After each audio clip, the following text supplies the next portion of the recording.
الثوره لما حصل اجتماع هنا في القياده العامه هنا، وانا حضرت الاجتماع.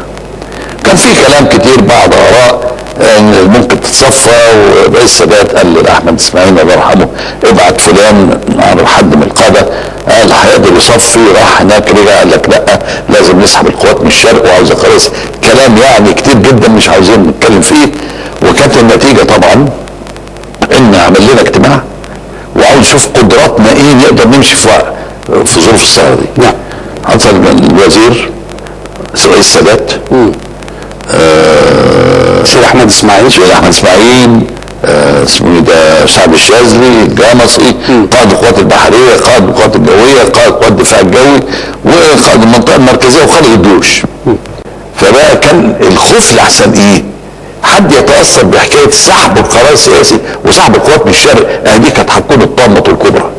يوم ما هتسحب القوات ما انتش هتلاقي اللي في الغرب، كله هيجري، صواريخ هتتساب، ان كل واحد هيروح بلده وهتبقى مصيبه. بتعود ذكرى الانسحاب غير المنظم، دي اسوأ بقى، اسوأ من حدثت في 67، اسوأ من 67. نعم. يعني اللي يقول لك تنسحب لازم يفتكر اللي جراله 67. 67 الانسحاب، خدوا امر انسحاب من سينا، كله جري رايح بلده، بينما القوات المسلحه للبلاد، الاسلحه اتثابت، اتخذت غنايم. لا يمكن الانسحاب ده اخطر حاجه، هنبقى اخطر من اللي حصل لنا 67. يعني احنا عندنا معدات كتيره والقناه مليانه اسلحه، ذخائر صواريخ وكله دبابات، كل واحد يسيب بابه ويجري، كل واحد يسيب موقع الصواريخ مبنيه، موقع صواريخ محصنه. مين اللي هيشيل الموقع اللي يهد ولا يشيل كتيبه الصواريخ؟ مش ممكن. لذلك لما المشير احمد اسماعيل مداري قبل ما يجي رئيس السادات بيقول لي ايه رايك؟ قلت له يا سياده الوزير انا عايز اقول لك حاجه، ليس في تخطيطي امكانيه حمايه انسحاب. حمايه انسحاب يعني ما فيش صواريخ دفاع جوي هتشتغل، كله هيجري، فمش هقدر ابدا. القوه الجويه المقاتلات اللي تحمي السماء مش كافيه. يعني احتمال الانسحاب نظريا كان وارد؟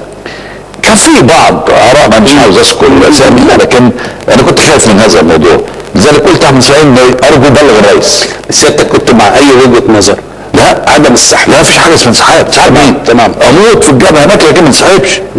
انسحب دي بقى خلاص انتهينا الى الابد. لا هيبقى في بلد ولا حد هيعبرك ولا حد هيسمع كلامك ولا حد هيساعدك، وكل واحد هيبص لك باحتقار. هنسمع بقى الاسوأ من اللي سمعناه في 67. لسه سنه تقريبا انا جنب الفريق محمد الفهمي، وبعدين السادات بقى بتستمع كل حاجه، قررنا كده قال لك سنستمر في القتال، وقاتلني العدو في القاهره اقاتله في القاهره، لو قاتلني في طنطا اقاتله في طنطا، لو قاتلني مش عارف اقاتله. ما عندكش فكره الفرحه اللي جات لي، حتى جنب محمد عفان الله يرحمه قرصت من رجله بالفرحه. مش ممكن انسحاب ده بقى، دي كانت هتبقى مصيبه هنعاني منها الا ما شاء الله. ستك بتقدير القائد لقائد، الرئيس السادات اتخذ القرار المصيب. صح.